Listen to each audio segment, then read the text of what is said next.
Só esperar dar o pip, sei lá.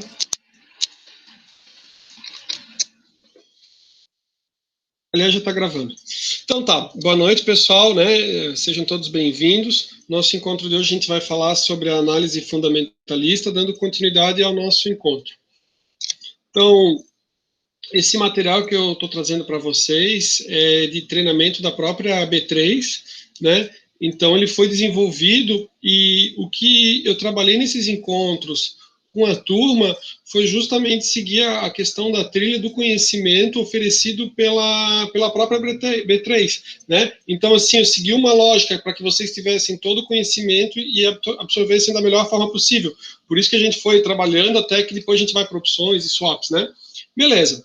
Então, diz, né, esse conteúdo faz parte de um pacote educacional desenvolvido para você, investidor, né, ou para quem queira saber mais sobre o mercado financeiro e de capitais, e diz assim, ó, esta é uma forma de compartilhar pílulas de conhecimento de forma rápida e eficaz. O objetivo desse material é mostrar como a análise fundamentalista pode ajudá-lo a entender os dados de uma empresa e verificar se a mesma está no caminho certo para o crescimento. O que eu vou fazer nesse nosso encontro de hoje é explicar um pouco do que vem a ser a análise fundamentalista, e eu vou trabalhar com vocês com indicadores que eu imagino que vocês tenham tido com o professor Sigoff em administração financeira, né, voltados aqui para a ideia de entender se o valor da ação, né, ou qual que é a tendência, como é que se avalia, a gente vai ver como é que se faz essa análise. Beleza, vamos lá. Então, assim, o material ele vai trazer uma distinção, né, entre dois tipos de investidores. Né? Em algumas aulas a gente até já conversou um pouco sobre um pouco a respeito dos investidores, né? Quando a gente fala a respeito do especulador e tudo mais, e agora a gente vai ver aqui para entender a questão da análise. Né? Então a gente tem um investidor que é tipo Warren Buffett, né? Que ele, né, a gente fala muito a questão do buy and hold, né? Então ele compra uma ação porque ele vê que a empresa ela vai crescer, que ela tem um futuro muito bom pela frente, ele compra a ação e ele permanece com essa ação por um bom tempo, né? Então ele vai dizer aqui, ó, prioriza a manutenção do seu capital, né, e toma decisões baseadas nos fundamentos da empresa e em seu potencial econômico futuro. Estamos falando do tipo do Warren Buffett, popularmente considerado o mais bem-sucedido investidor do século XX. Né? Vou fazer uma pausa e vou comentar algo que é bem interessante, né? Que eu acho, pelo menos eu julgo interessante. Eu tenho uma pessoa que eu acompanho e ele faz vídeos tipo falando um pouco sobre Dubai, acho bem interessante, né? Ele está em entretenimento, não é entretenimento, ele não é algo técnico, né? Mas ele tem um empresário que eu acho bastante interessante, que é um alemão que foi para Dubai e desenvolveu, né, duas empresas lá e se tornou bilionário, né? E era de uma família bem humilde, de descendência turca, mas alemão, e ele desenvolveu. E tem um vídeo dele recente, 2 semanas atrás, que ele comentou que quando chegou no final do ano, ele quis fazer algumas mudanças e tudo mais, e ele decidiu por vender todas as ações que ele tinha, e ficar com dinheiro cash, né? Mas uns 5 meses atrás ele disse que ele queria mudar um pouco de vida. Esse rapaz ficou bilionário, né? Um cara novo, tem 30 e poucos anos. E aí ele contou assim a questão de sorte ou não sorte e tudo mais, ele falou, pois é, agora com o coronavírus, né, o mercado de ações, e contando lá de Dubai, né, assim, do mercado Dubai, Estados Unidos, ele contou assim, o mercado chegou a patamares de 1987, né, o que você não via antes. Então, assim, sei lá, me deu que eu tinha que vender, eu vendi, transformei tudo em cash, tudo em dinheiro, né, e agora ele está em condições de... O que acontece? Quando a bolsa cai, ele te propicia, né, comprar as ações com valor muito mais baixo, ou até no próprio mercado imobiliário, de forma geral, porque daí a pessoa começa a entrar em desespero. Como as coisas não estão fluindo, as pessoas começam a entrar em desespero, e é onde você consegue barganhar um monte. Beleza, assisti o vídeo, porque era entretenimento, são 2 pessoas que eu acompanho, assim, pela internet. Aí logo em seguida me joga um vídeo do YouTube, mencionando que o Warren Buffett também tinha se desfeito de boa parte, né, e ficou com uma boa parte de, tipo assim, vendeu uma grande quantidade de ações e ele tinha ficado com muito dinheiro em cash, né, isso na época que não se falava, mas por que ele ficou, né, bem interessante, né, então assim, como se talvez o cara tivesse assim uma um conhecimento, né, que seria bom naquele momento, final de 2019, já para 2020, ter bastante recursos em espécie, né, e não tanto em ações, já imaginando que pudesse ter uma movimentação, algo que pudesse influenciar ali no mercado de ações. Beleza. O Warren Buffett, então, é um investidor que compra as ações e permanece por um bom período. E tem um outro tipo de investidor, que ele é tido como, né, como especulador, e o nome mais conhecido, digamos assim, de um especulador mais conhecido é o George Soros, né? Aí ele diz assim, ó, tem por objetivo aumentar seu capital o máximo possível, procura lucrar com variações de curtíssimo prazo nas cotações de mercado das ações. Como, por exemplo, George Soros, que ficou famoso pelas suas atividades enquanto especulador, chegando a ganhar $1 bilhão em um único dia. O George Soros quase quebrou lá a Inglaterra, o Reino Unido, quando ele fez uma triangulação com moedas, né? Isso vocês podem pesquisar, daí vai dar muito mais detalhado, vocês podem ver melhor, mas ele descobriu lá que o Banco Central estava injetando dinheiro e ele numa transação, tipo assim, ou numa negociação de um dia lá, ele conseguiu empobrecer lá o Reino Unido e faturar em torno de $1 bilhão, bem interessante, né? Então, assim, ó, para esse investidor aqui, ó, tipo Warren Buffett, a ideia é o quê?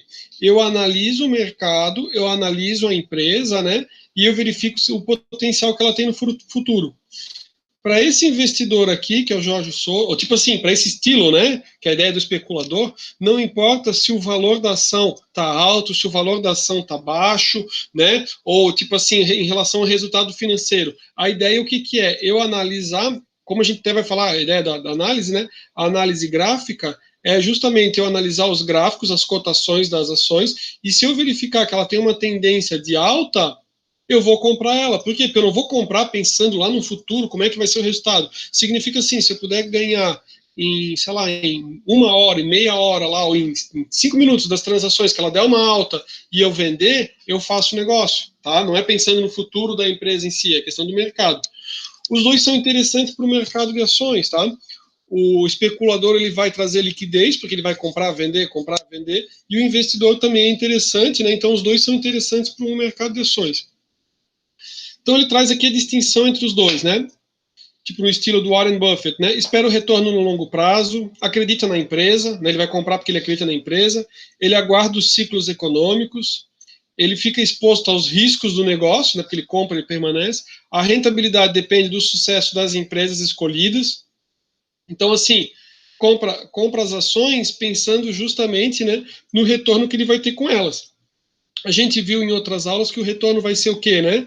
Da aquisição das ações. Vai ser o valor da ação, que vai subir ao longo do tempo, assim como o pagamento de dividendos. Né? Se eu estiver negociando com ações fora do Brasil, a ideia dos BDRs e tudo mais, né, eu posso ter também a vantagem da diferença da variação cambial. Aí diz, né? Normalmente são investidores profissionais ou poupadores, e analisa os fundamentos financeiros da empresa e provê a estabilidade ao mercado. Está baseado na análise fundamentalista, né, ou escola fundamentalista, que é o que a gente vai estar trabalhando no dia de hoje. O especulador, por sua vez, ele quer um retorno no curto ou curtíssimo prazo, né? Às vezes são operações que podem durar minutos, né? Acompanha o preço da ação diariamente, exposto ao risco do mercado. Então, aqui é o risco do negócio, o negócio em si, né? E aqui é o mercado. Rentabilidade depende muito da velocidade e habilidade de se antecipar às tendências e utiliza-se de ferramentas de análise técnica ou grafista, né, ideia do gráfico. Prover liquidez ao mercado. Então, aqui é cada uma das escolas, né? Escola fundamentalista, conjunto de técnicas para avaliação econômica e financeira de uma empresa, busca a partir da definição de um cenário estabelecer o preço justo de uma companhia e de suas respectivas ações. É isso que a gente vai trabalhar no nosso encontro de hoje, né? Tentar estabelecer se o valor que está sendo negociado na bolsa, alguma coisa, se ele é o preço justo. Então, assim, se for vantajoso, conforme o preço justo, você vai comprar a ação. Né? Se você verifica que o preço dela está cotado muito acima, aí não há porquê, né? A escola técnica estuda o comportamento dos preços de uma ação a partir de padrões nos gráficos de preço. Parte da premissa de que o preço se move em tendências e não desconta todas as informações disponíveis sobre a respectiva empresa, né? Então, o que ele está fazendo na escola técnica? Ele está analisando graficamente. Então, assim, não importa se o negócio em si ele tem um futuro favorável. Se ele entende, né, que os investidores estão muito propensos a comprar as ações dessa empresa, mesmo que o negócio daqui a um ano não vá para frente, ou daqui a 3 meses, não importa, é atender a questão que o gráfico está indicando. Então, a escola gráfica é justamente para tentar, né, ou para buscar a compreensão dos gráficos. Aí a gente vai justamente trabalhar a questão dos candles, né, e resistência, e daí a gente vai ter toda uma nomenclatura própria. A análise fundamentalista é a técnica de avaliação que busca oportunidades de investimento em empresas a partir do cuidadoso exame dos fundamentos do negócio, né? A aplicação de técnicas de análise das demonstrações financeiras, do posicionamento estratégico, cenário macroeconômico e outros, permite que o analista faça um diagnóstico do valor justo da companhia examinada. Então, o que ele vai fazer? Ele vai analisar, né, a empresa no contexto onde ela se encontra. Então, assim, né, por exemplo, ó, se eu estou analisando a questão agora do momento, né? Claro que a gente vai, a análise fundamentalista ela não está numa visão de curtíssimo prazo, né? Só que assim, ó, imagine esse assunto da Covid, quanto isso impactou, né, nas empresas aéreas, né? Então, assim, é claro, ele vai analisar a situação, né, do contexto, o que os cenários que ele cria para um futuro próximo, né? Se a empresa tiver recursos, capital para se manter e depois ele retomar esse crescimento ali no número de passageiros, né, e ele avalia que o preço da ação está com preço bom, valor justo, né, ou melhor, se o preço de mercado está, né, abaixo desse valor que seria o valor justo, ele vai adquirir, né? Agora, se ele se o investidor ele vislumbrar, né, que o mercado em si não é favorável, ele pode simplesmente não comprar. Por quê? Porque a empresa, apesar de, digamos, dos indicadores ainda mostrar uma situação de solvência, né, vocês imaginem, por exemplo, né, o que é uma companhia se ela, digamos, ela não tem possibilidade de faturamento. É claro, tem vários fatores, né? Às vezes você está lá, você verifica assim, caso, digamos, da Boeing, aí vai dizer assim, não, a Boeing vai receber recursos governamentais que vão ser injetados. Aí o cara, opa, então, né, a conversa já muda. Mas aí você tenta ver um cenário bastante amplo para conhecimento, né, de que decisão que você vai tomar, se vale ou não vale a pena comprar ou vender, né. Depois pesquisem ali se não mostra alguma coisa que o Warren Buffett vendeu um monte de ações que ele tinha de companhias aéreas, alguma coisa assim, tá? Beleza. Recentemente, né, que é o nosso tópico. Sempre que o valor justo for maior que o negociado, né, na bolsa, existe uma oportunidade de investimento, pois ambos os preços tendem a se igualar ao longo prazo, devido à própria racionalidade do mercado. A ideia o que é, né? Que o mercado esteja operando num preço mais próximo do justo. É claro, se daqui a pouco você começa a anunciar, que nem aconteceu, acho que vocês não passaram por isso, mas vocês imaginem o seguinte, vocês já viram falar de não sei, né? Vocês viram falar de uma pessoa chamada Rayan dos Santos, no YouTube? Para alguns pode ser que tenha aparecido até a propaganda com o nome dele. Alguém já ouviu falar dele?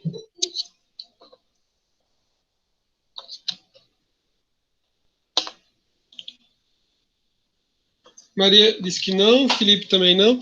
Então, é um cara novo e ele escreveu alguns livros, tudo mais, e ele foi estudar nos Estados Unidos, trabalhou no mercado de ações e daí ele escreveu alguns livros sobre o assunto.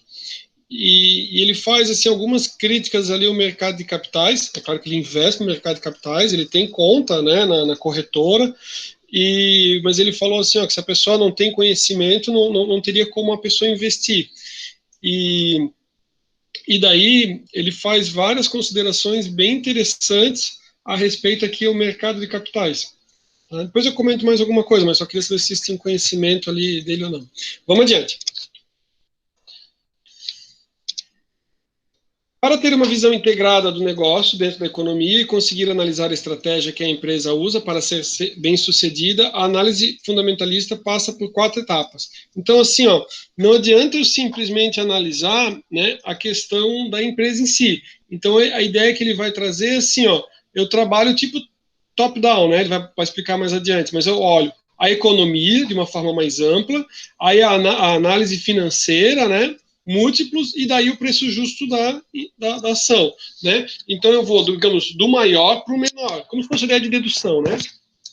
Então, pensando primeiro na economia, né? Na economia, no setor, os dados financeiros da empresa. Então, é conhecida, né, como a top-down. A empresa, analisa, né, a empresa dentro de um contexto da economia, verifica os primeiros indicadores econômicos, o potencial de impacto que esses indicadores têm em determinados setores da economia. Dentro desses setores, são selecionadas empresas que têm mais potencial de se favorecerem com esse cenário. Então, assim, que setores que, com a questão do Covid, tiveram, né, uma alta, uma procura ainda maior. Achei interessante que eu estava comentando daquele bilionário lá de Dubai, né? Quando foi 5 meses atrás, ele disse que ele queria sair de alguns investimentos e ele queria investir em 3 coisas que ele acreditava que teriam uma alta demanda, e o vídeo é de 5 meses atrás, tá?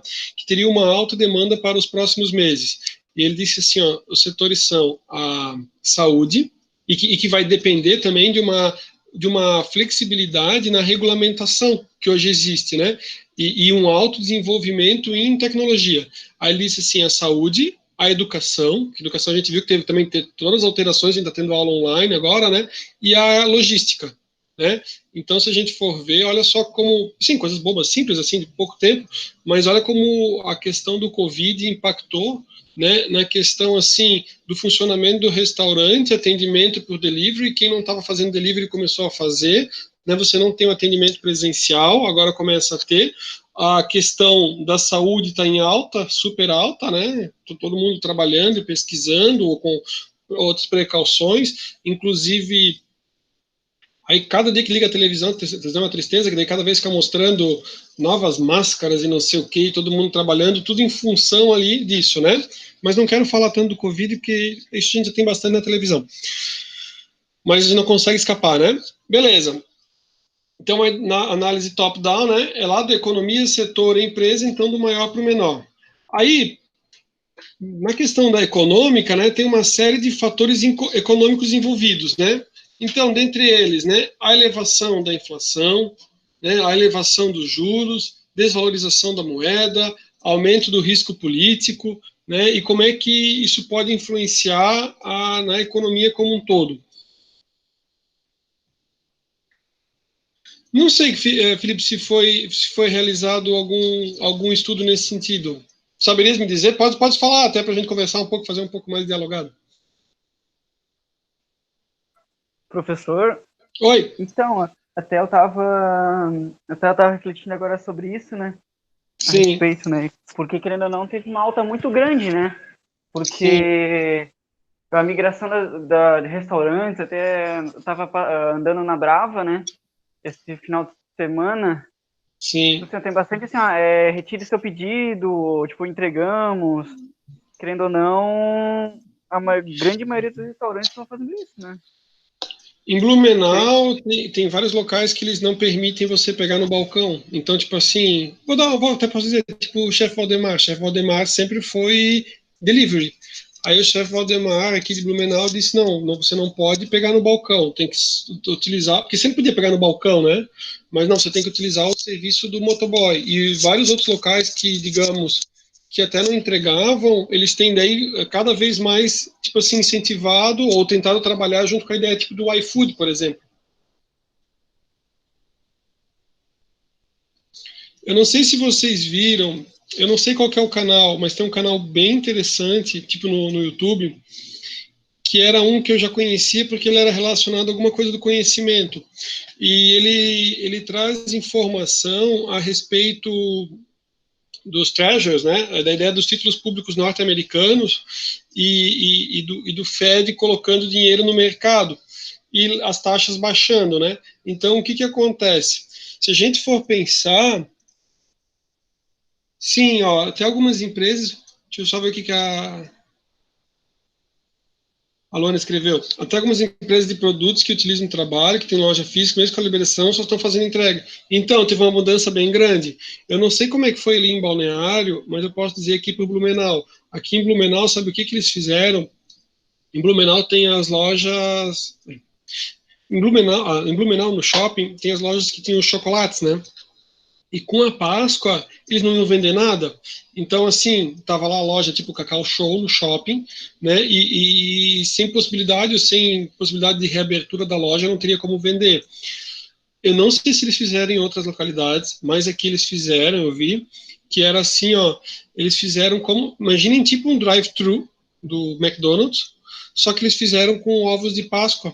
Aí as pessoas passavam, todo mundo pedia de máscara, eu não fui, né, mas eu vi, hoje todo mundo posta no Stories, né, então, aí o que acontece, as pessoas iam com o carro, entravam no estacionamento do shopping, tipo do shopping Neumarkt, aí eles podiam escolher os ovos dentro do carro, porque ia ser tipo delivery, sabe, tipo, para não dizer que tinha contato, aí a pessoa escolhia, tipo assim, passava como se fosse tipo uns guichês, assim, guichês, ou como é que é, quiosque, né, quiosque dos produtos, para daí comprar e eles poderem vender os chocolates.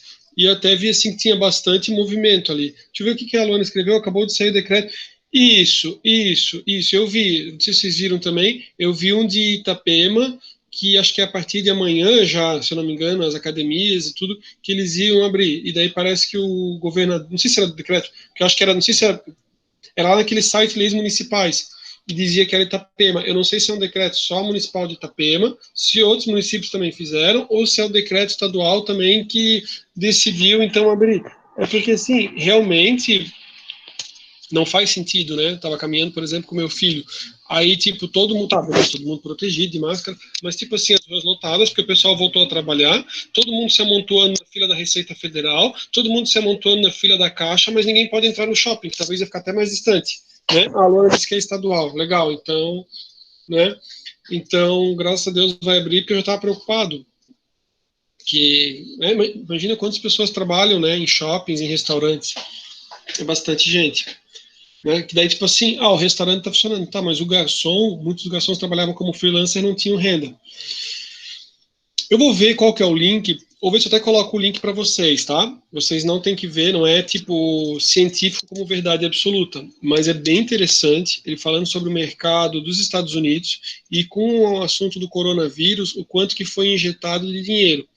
Daí, vendo esse tipo de reportagem, né, lá fora, né, mas tem tudo com legenda em português, vendo lá fora, e daí vendo o que aconteceu aqui no país, o que aconteceu aqui no Brasil.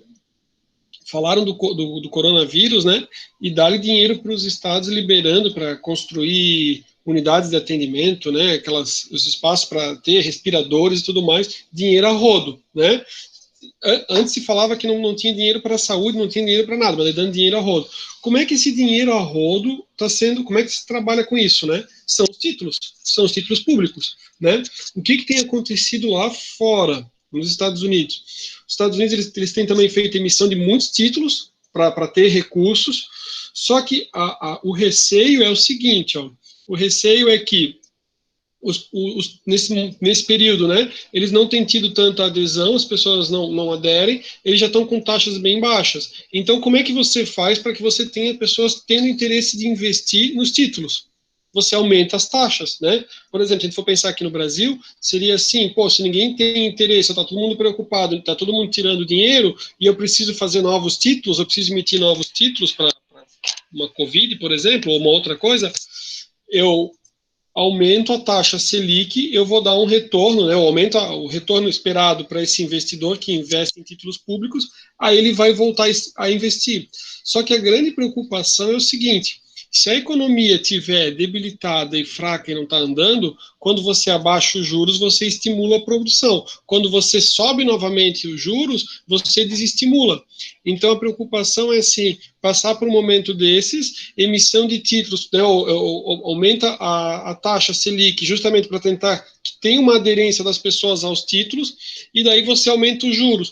Se você combinar essa questão, né, de aumentar os juros com tudo mais, você quebra o sistema, quebra a economia. O que nos Estados Unidos eles têm feito, que daí parece assim que o Brasil vai fazendo igual, né? Só que em outras proporções, né? Então, assim, é dar dinheiro para os trabalhadores que estão em casa, ou que estavam em casa, porque já está mostrando toda uma mobilização para o pessoal sair de casa. Então, assim, aquele trabalhador, ele recebe o dinheiro. Só que como ele tem preocupação com o futuro, ele não gasta esse dinheiro. Então ele recebe, aí o governo preocupado injeta mais dinheiro no mercado, dá mais dinheiro para o trabalhador, até que ele começa a gastar. Só que se você joga muito dinheiro no mercado, vocês sabem o que acontece, né? Tipo assim, se o Cavicchioli pudesse vender, ou quisesse vender o carro dele, não sei que carro tem, tá? Mas digamos assim, o carro vale 50 mil. Aí vale 50 mil o carro. Se na hora que ele anuncia, aparece 3 pessoas, ele pensa assim, tá muito barato, vou botar mais caro. Foi o que aconteceu com Minha Casa Minha Vida, que daí foi subindo ali o valor dos imóveis. Então, assim, ó, uma preocupação é essa injeção de dinheiro, né? Você voltar ou você trazer a questão da inflação. Então, são todos os cuidados, né, que se a gente for observar aqui, ó, que são os fatores macroeconômicos, né? Aliás, estou passando aqui, ó, a questão dos fatores macroeconômicos, eles podem prejudicar bastante a economia. Por quê?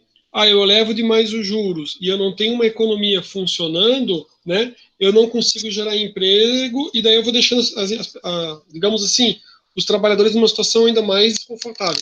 Fala, Felipe. Eu estava lendo mais cedo naquele feed de notícias do Google, né? Que Uhum. é o contrato do petróleo, até vou abrir aqui, para mim não falar besteira. Ele fala que o contrato do petróleo, ele despencou cerca de, americano, né? Despencou cerca de 300% e fechou com a menor negativo a primeira vez na história. Sim. Cara, isso foi muito louco hoje, porque o contrato futuro do petróleo você troca todo mês, né? Cada mês tem um tipo de contrato, né? E se dá o vencimento do contrato, esses contratos negociados, mas existe o ativo físico que se você não vender o contrato, você recebe lá os galões de petróleo, né? E no caso ficou negativa a negociação desses barris de petróleo, porque não tem mais onde armazenar. Então eles estavam pagando, acho que chegou a $37 para quem pegasse os barris, entendeu? Só E para os ter onde contratos, armazenar. E sim, teve uma questão.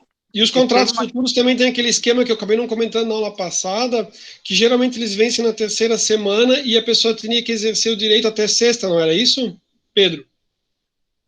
Né? Isso eu acabei não comentando. Quando a gente fala sobre ali do futuro, as opções, eu tenho, digamos, na terceira semana, é quando justamente ele, do mês, né? Quando justamente ele vira, e daí até tem as datas e tudo mais, e na sexta-feira ele tem que, digamos assim, se ele não quiser, ele tem que se desfazer do papel, né?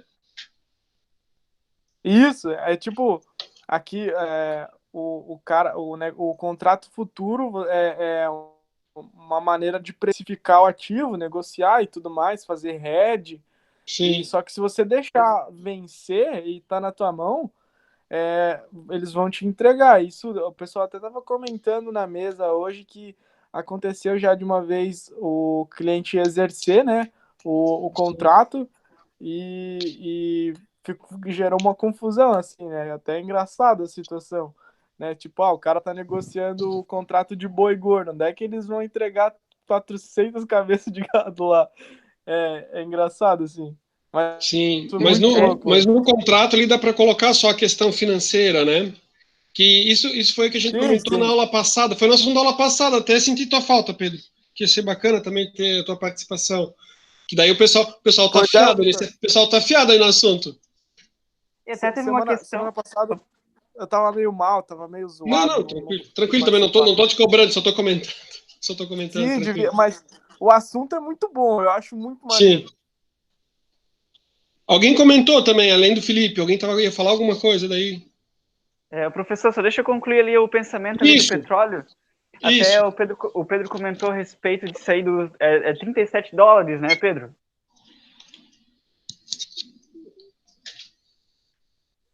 Isso, eu acho que foi, assim, chegou eu não sei se foi semana passada ou faz 2 semanas, que até estava rolando um conflito entre Rússia e Arábia Saudita, se não me engano, ou Emirados Árabes, agora eu não lembro agora o certo.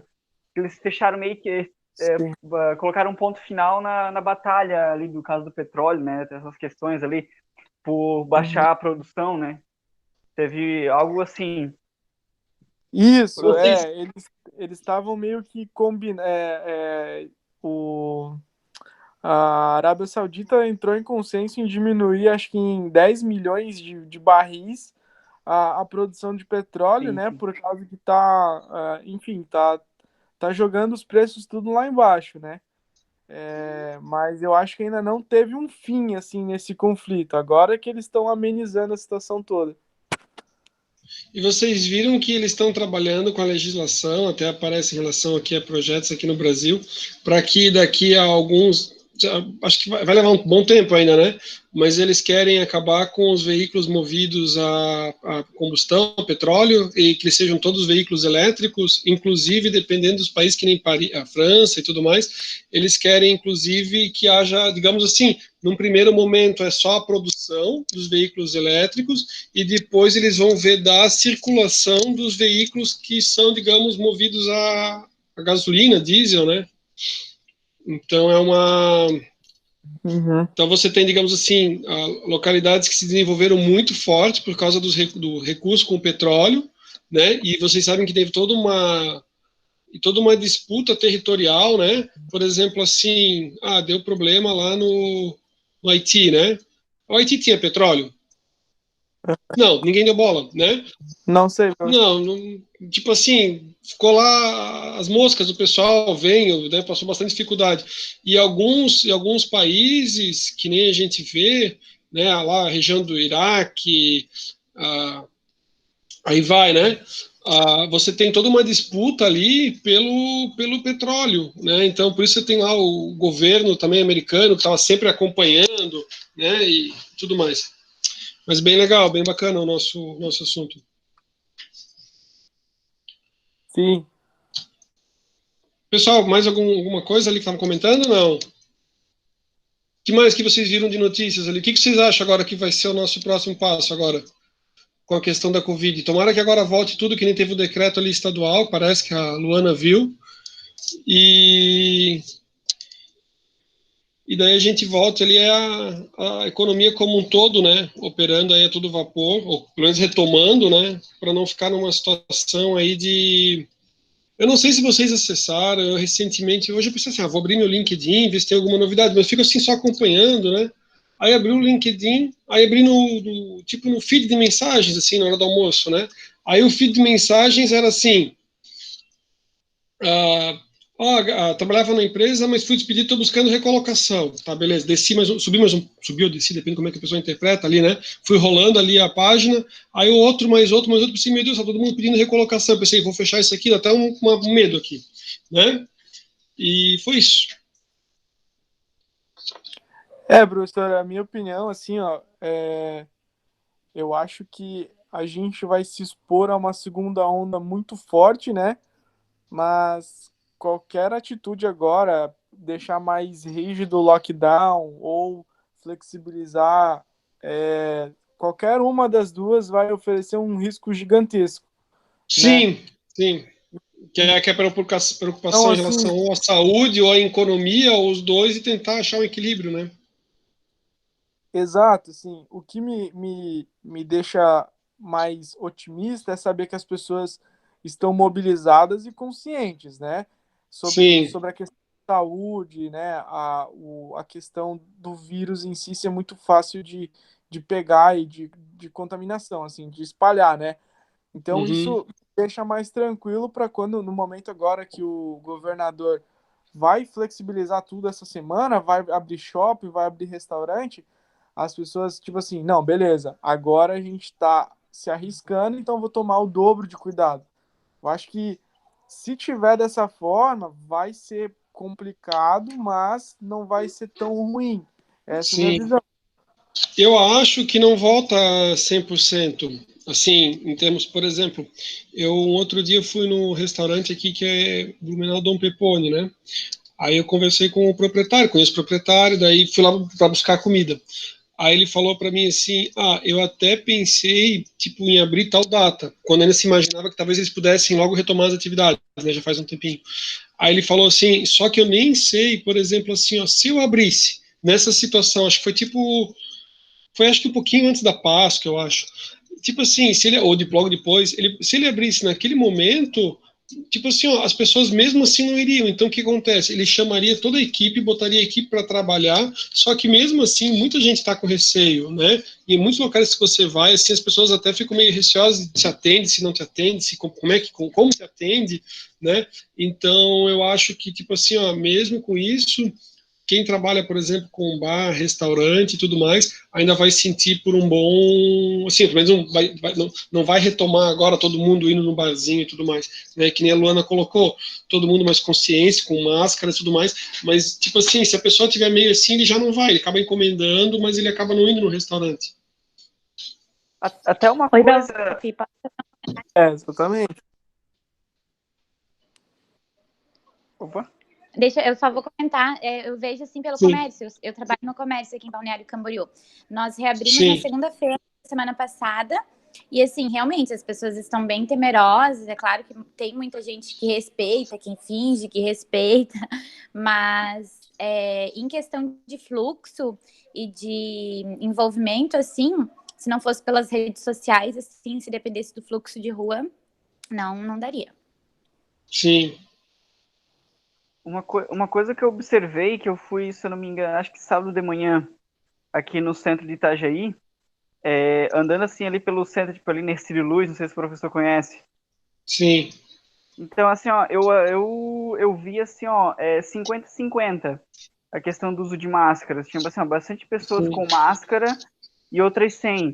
Só que teve algo que chamou a atenção, até eu estava conversando aqui, que assim, ó, muitas vezes as pessoas estão com máscara, só que quando elas vão falar com alguém, elas tiram e deixam no pescoço.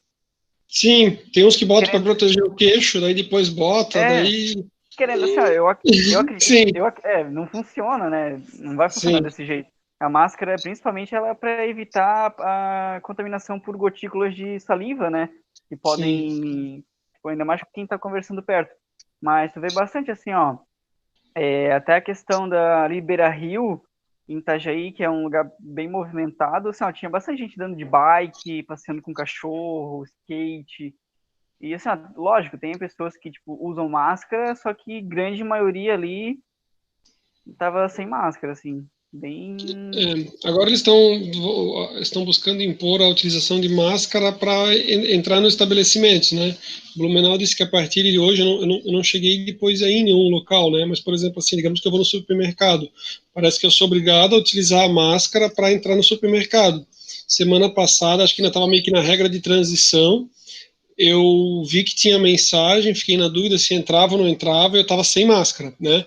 Aí eu pensei assim, cara, não tenho máscara, né? Aí eu olhei para um lado, olhei para um outro, né? Não tinha nenhuma máscara, tipo assim, nada no local, né? Eu pensei assim, cara, vou entrar ainda, né? Ó, aí no mercado de balneário também. Pensei, vou entrar. Aí entrei, aí encontrei algumas pessoas sem máscara, né? Só que assim, o pessoal já te olha do tipo assim, o que tu estás fazendo aqui? Tipo, não pergunta assim, por que será que o cara não tem máscara, né? Será que ele não conseguiu comprar? O que aconteceu, né? Aí eu, tipo assim, agora vai chegar um patamar que daí todo mundo vai ter. Eu não sei quando a gente retomar nossas aulas, se daí eu vou dar aula mascarado e se vocês vão estar mascarados também, né? Mas a gente vai descobrir depois. Tem um meme super engraçado. Não sei se vocês receberam de uma mulher com a máscara. Aí a mulher falou que ela foi em tudo quanto é lugar e o pessoal tava rindo dela e coisa e tal. E ela falou, afinal de contas, não é usar máscara. Aí ela pega, vira a câmera, ela tá com uma máscara de mulher gato, não é uma máscara para Aí é muito engraçado. Beleza. A máscara do carnaval, né? Tipo uma máscara de carnaval, assim, muito engraçado. Eu sei que Beleza, tava rolando pessoal. esse meme ali. Oi?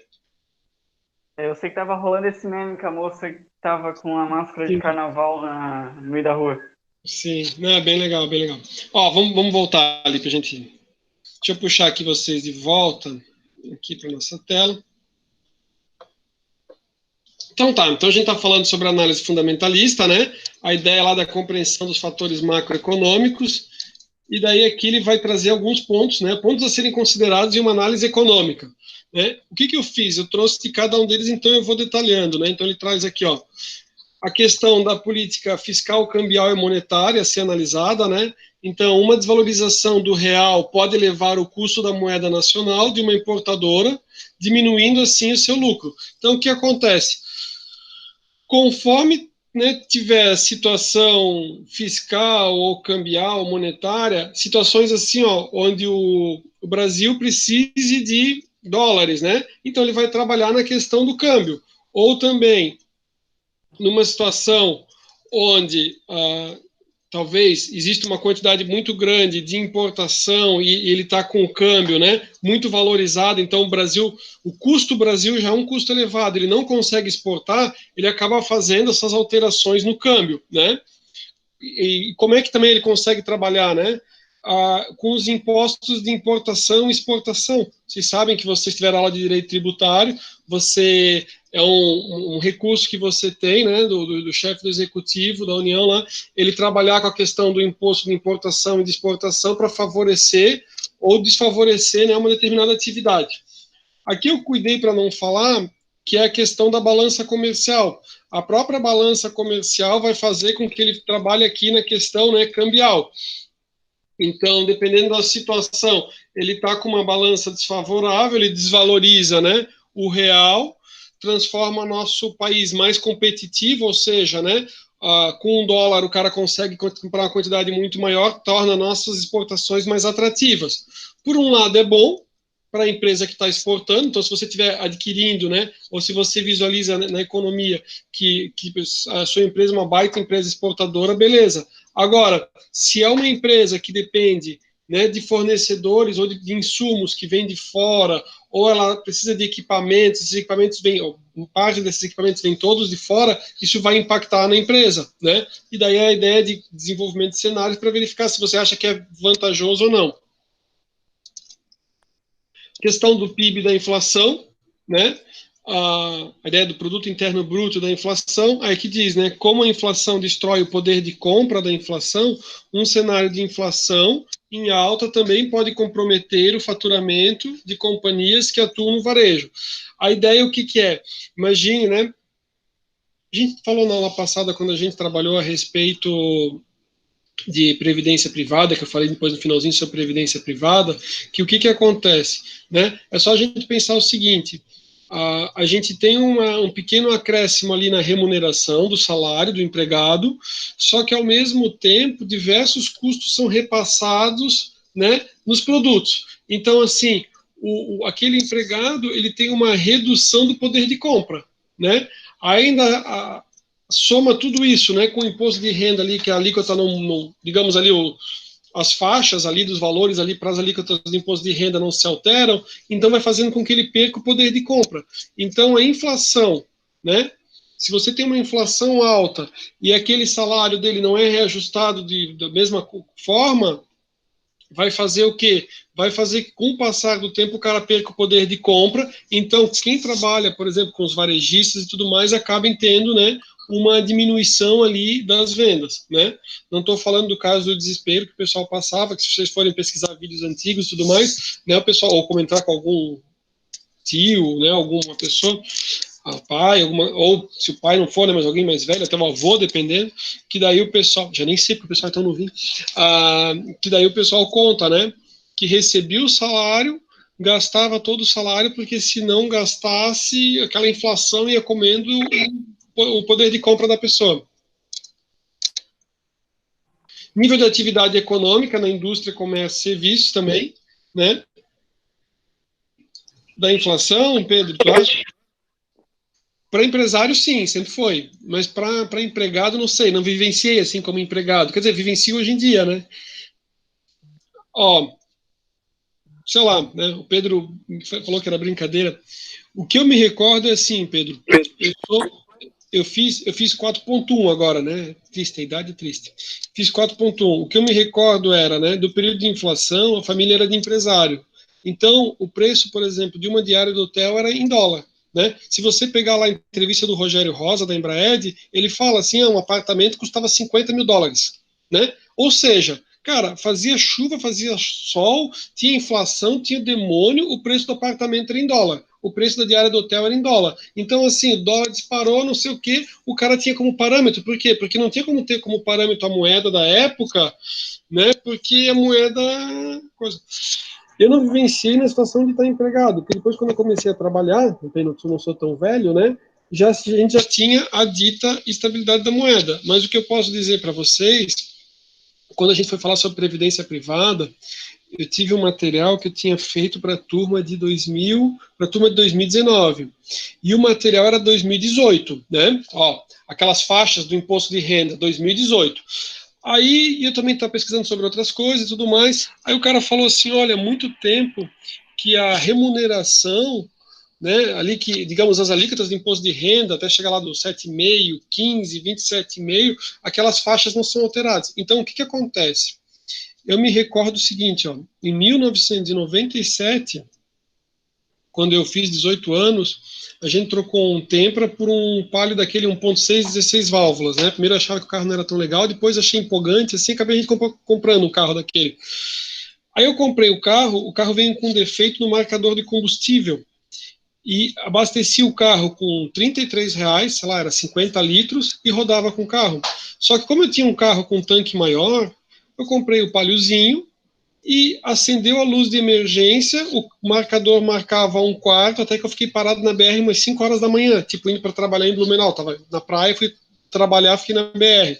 Então, assim, ó, com R$33, o cara abastecia o tanque de um carro, né? Hoje em dia, para botar 50 litros, agora até que baixou, custa R$180, né? Então, assim, conforme lá os auditores fiscais, eles disseram assim, ó, que aqueles valores para aplicação do imposto de renda, assim como as despesas com educação, é ridículo aquele valor que consegue abater da despesa da educação, né, não condizem com a realidade. Então, eu comentei na aula passada, né, e até quando a gente fez a declaração de imposto de renda, é triste o negócio. Aí você chega e diz assim, quanto é que você gastou com a escola do seu filho? Daí você declara lá. Aí você aumenta o valor, você já viu que chegou naquele limite máximo, que é ridículo, acho que nem sei quanto é, que daí não vai a lugar nenhum. Eu, quando fui fazer a minha declaração de imposto de renda, eu comecei a lançar as despesas médicas. Eu pensei assim, meu Deus, graças a Deus, achei aqui uma despesa de 700 pila. Aí fui botar a despesa de R$700, crente que ele ia baixar os 700. Vocês sabem que ele não abaixa 700. Vocês fizeram na prática, né? Então, essas situações vão fazendo, já que está falando de inflação e tudo mais, vão fazendo com que meu salário, apesar de ele ter aumentado um pouco, ele não foi tão suficiente quanto a inflação. O leão continua que nem um louco, cada vez mais querendo tomar ali parte do capital. Então, tipo assim, a renda aumentou um pouco, a Receita Federal continua querendo receber o dinheiro, a escola do meu filho aumentou muito mais, só que eu não consigo abater tudo do imposto de renda. Então, o cara vai se estrepando assim. Hoje em dia, eu vejo bem claramente, não é da turma de vocês, é de uma outra turma. Quando a pessoa falou assim, cara, tipo assim, tudo tem vantagens e desvantagens. A vantagem de ser empregado era a estabilidade. Agora a gente já não vê que é estabilidade nenhuma, né? Mas assim, se o cara empreende, coisa e tal, e o cara ganha, daí ele diz assim, não, meu preço agora é tanto, quem trabalha como profissional liberal sabe, né? Tipo assim, aumentou tudo, então também aumenta o meu preço. E aquele cara que é empregado, assim, sofre. Bem, não era isso o foco, acabei falando um pouco mais do que era necessário, né? Mas só trocando, assim, um bate-papo com vocês. Beleza? Mas tudo tem saída lícita. Nível de atividade econômica na indústria, comércio, serviço, isso vai também influenciar, né? Aliás, eu não sei se vocês viram, o Pedro também está mais a par, assim, porque está trabalhando direto no mercado de capitais, e saiu uma notícia que a Lojas Renner iria fechar todas as lojas por prazo indeterminado. Vocês viram isso? Aí depois anunciaram que era fake news e não sei o quê, e daí não sei, que era no país, na Argentina, Brasil. Alguém chegou a ver alguma mensagem nesse sentido? Eu vi, professor. Até eu estava comentando com a minha namorada sobre isso antes da aula começar, até. Essa é Uruguai, Argentina e Brasil. Daí eu entrei, que é uma das coisas que eu quero pedir para a gente fazer também depois do intervalo, né? Entrar lá em RI, que é Relação com Investidores, né? Da própria Renner. Aí eles vão ter uma Assembleia Geral Ordinária, mas é uma Assembleia ordinária, não é nada de extraordinário. E eu até queria ver se aparecia mais alguma coisa. Mas acho também que agora com essas medidas ali de abertura do shopping, acho que as coisas melhoram. Sim, né? Imagina, todas as lojas Renner são dentro dos shoppings. Assim, das que eu conheço, né? Geralmente aqui na nossa região é tudo dentro do shopping. Daí os shoppings fechados, né?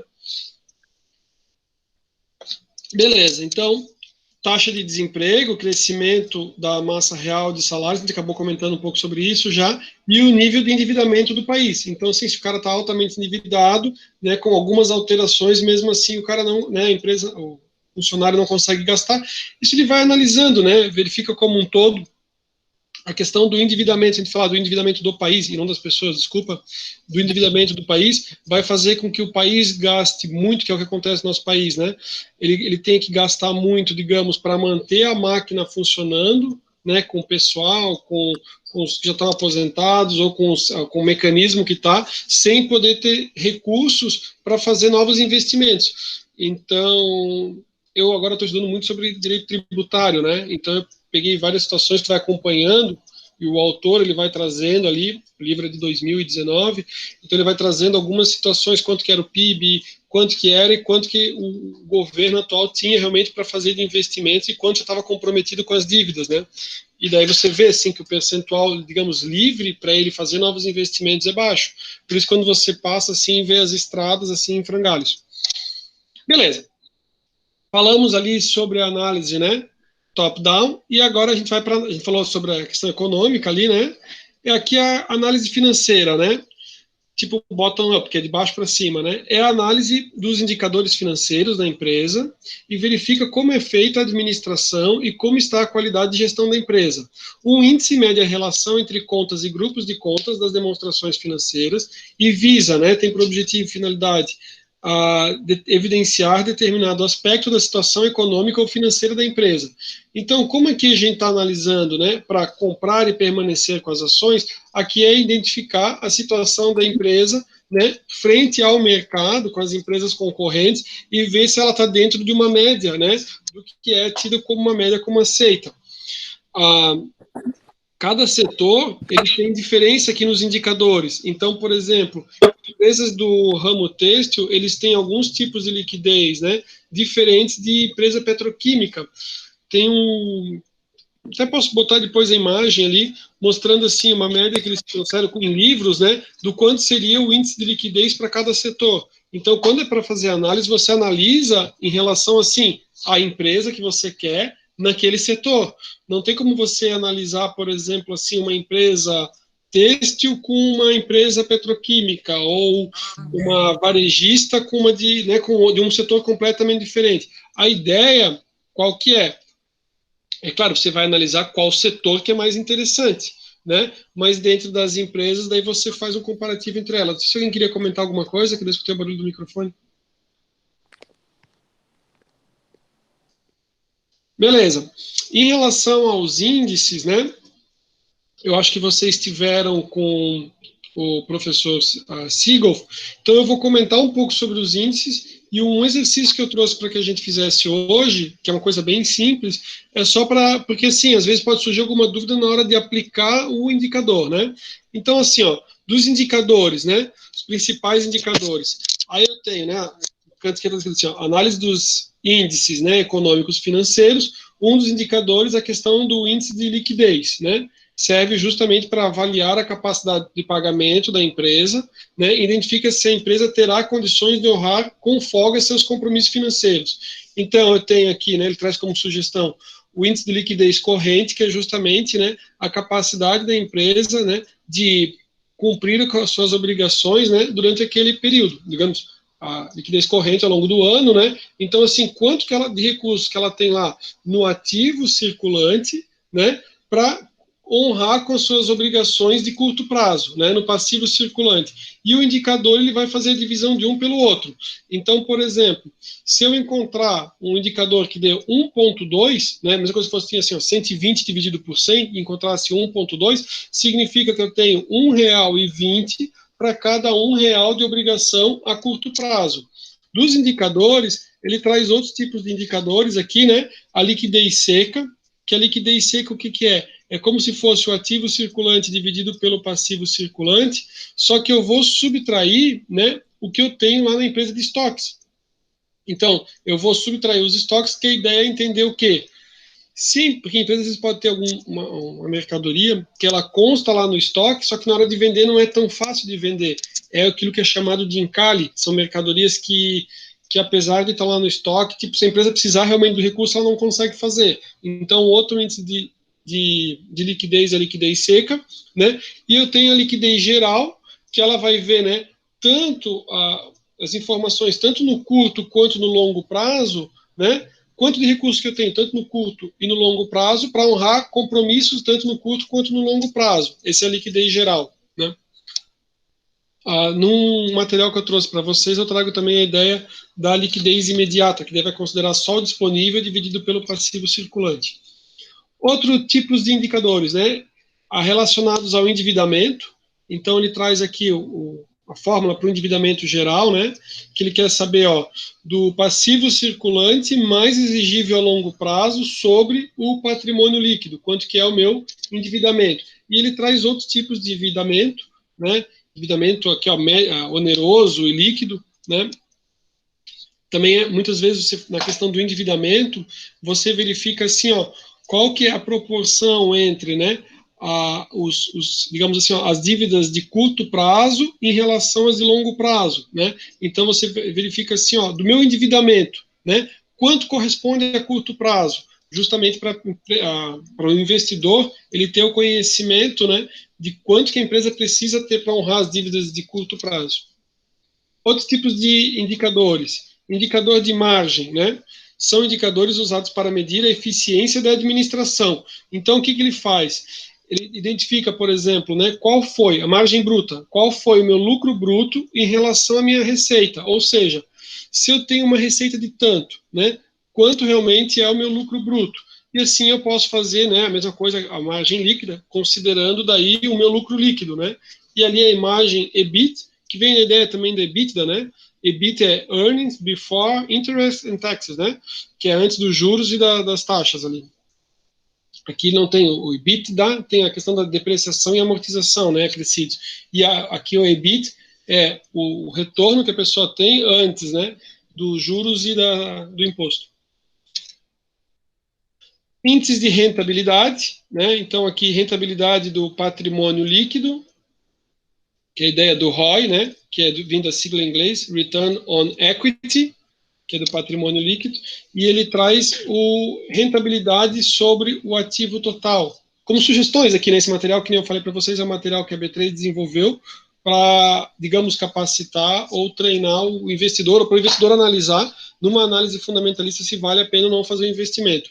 O outro tipo de rentabilidade que ele traz é o ROA, né, que é Return, que é tipo de retorno, né, on assets, que é o retorno sobre o ativo, né? Então ele vai justamente ver, que nem, ó, vou voltar uma tela, que nem eu tenho aqui, ó, lucro líquido sobre o meu patrimônio líquido, que é de equity, né? Eu tenho lucro líquido sobre o ativo total, que é o retorno sobre o ativo. Que a ideia é o seguinte, imagine o seguinte, eu tenho uma empresa, né? Eu tenho todo o meu ativo lá, toda a minha empresa, quanto que tem lá, todo investimento, e de todo aquele investimento, quanto que ela dá de retorno. Então, ele consegue fazer uma análise que é o seguinte, a empresa, ela tem que ter, digamos, ela tem um ativo total de 100 milhões, e de 100 milhões ela consegue ter um lucro líquido de 1 milhão. Então, ela consegue ter 1% sobre aquele ativo total. Essa é a ideia, né? Agora, não precisa ser sobre o ativo total, posso calcular sobre o patrimônio líquido. Por quê?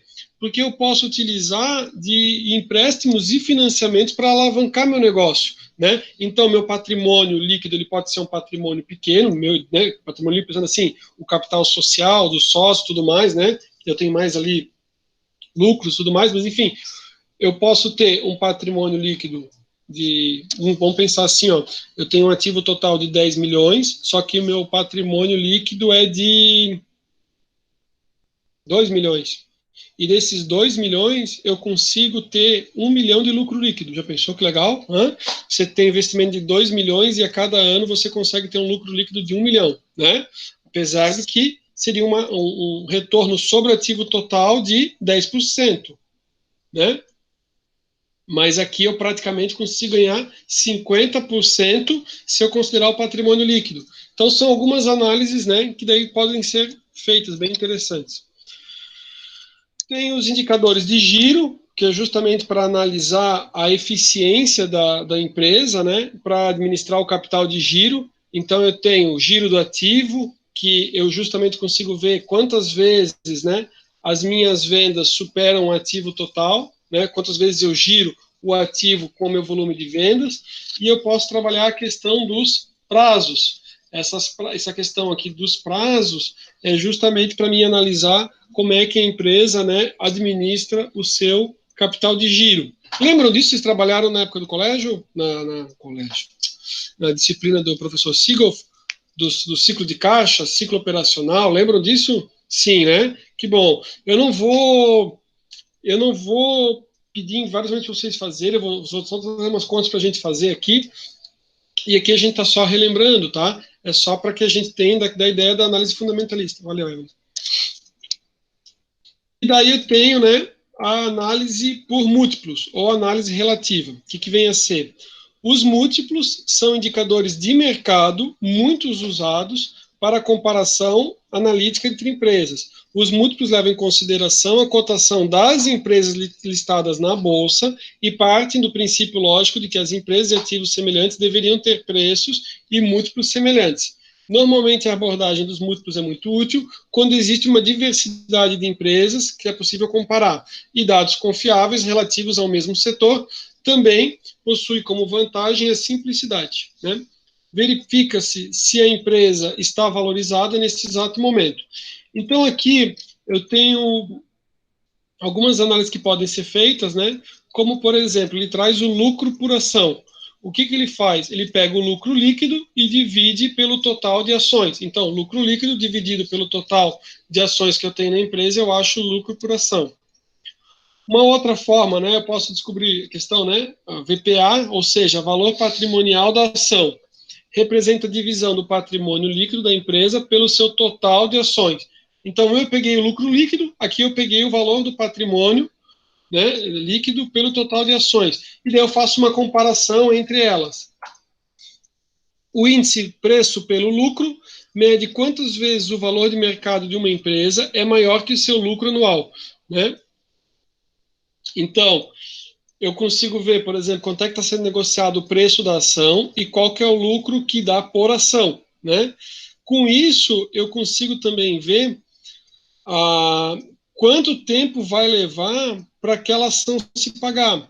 Se, digamos, a ideia do lucro, né, a ideia, por exemplo, do dividendo, né, por um preço da ação, e se eu utilizar esse indicador, tipo assim, o preço da ação pelo dividendo que ela paga, eu consigo descobrir quanto tempo leva para a empresa, aquele investimento se pagar, né, só com os dividendos, tá? É uma forma de analisar também. Digamos assim, ó, a gente pegar como exemplo, o preço de mercado de ação fosse 40 e ela pagasse 10 de dividendos, inventei agora, tá? Então eu tenho preço de mercado, aqui ó, 40, né, dividido pelo lucro 10, né? 40 dividido por 10, 4. Significa que em 4 anos, não estou considerando juros, nem, né, a questão da taxa mínima de atratividade, mas em 4 anos aquela ação se pagaria com os próprios dividendos que ela tem, tá? Outro indicador, né, o índice de preço, né, pelo valor patrimonial da ação, representa a divisão do patrimônio líquido da empresa pelo número total de ações. A ideia, né, o que vem a ser o preço justo? Vejamos a explicação de quem entende do assunto, né? Para os pesquisadores de técnicas de avaliação, né, o Gordon e o Shapiro. Gordon e Shapiro tem diversas pesquisas, tem outros interessantes, que eu chego a trabalhar em administração financeira. O valor de uma ação é igual ao valor presente de seus dividendos esperados. Lembra que a gente, na nossa conversa, quando a gente fez uma revisão, a gente falou sobre o valor presente líquido? Aqui o que os autores estão dizendo é o seguinte, que eu poderia pegar os dividendos que eu vou ter no futuro, trazer tudo isso a valor presente para identificar qual que seria o valor justo para que fosse pago pela ação. Então, eu pego lá, né, todos os valores, eu trago tudo a valor presente e eu vejo o resultado que me dá. Se eu tenho a possibilidade de comprar essa ação por um valor mais baixo, vale a pena investir. Agora, se eu faço, imagina que eu tenho toda a projeção, eu trago tudo a valor presente e eu verifico que essa ação está sendo negociada muito mais alto, ela está fora do preço de mercado, tá? Aí não vale a pena. Aí é que diz, né, outro autor diz, complementa dizendo que o valor de uma empresa é determinado pelos fluxos de caixa futuros descontados a valor presente, sendo que haverá criação de valor apenas quando as empresas investem em retornos que excedam o seu custo de capital, né? Aí é que traz a data ali do Gordon e tudo mais. Aí depois ele vai trazer um exemplo, né? Ele vai dizer que pode ser feito de duas formas, né? Baseado nos dividendos e baseado nos fluxos de caixa. E ele vai trazer a valor presente. Como a gente já trabalhou com valor presente, eu pensei em não fazer conta no nosso dia de hoje para trazer a valor presente. Mas eu posso até trazer, se vocês quiserem, na aula que vem. O que a pessoa faz é o seguinte, ele pega os dividendos, joga os dividendos na calculadora, né? E ele pede o VPL. Aí você consegue fazer, tá? Acho que ele traz uma situação. Aqui ele traz uma situação de crescimento. Ele traz uma situação que o preço da ação é 4, perdão, o dividendo é 4, e ele quer saber, ó, ele diz qual que é a rentabilidade menos um crescimento, isso é uma fórmula que é trazida. Se fosse, quanto que dá 4 dividido por 0,16, pessoal? 4 dividido por 0,16. A gente vai para o nosso intervalo daí, depois.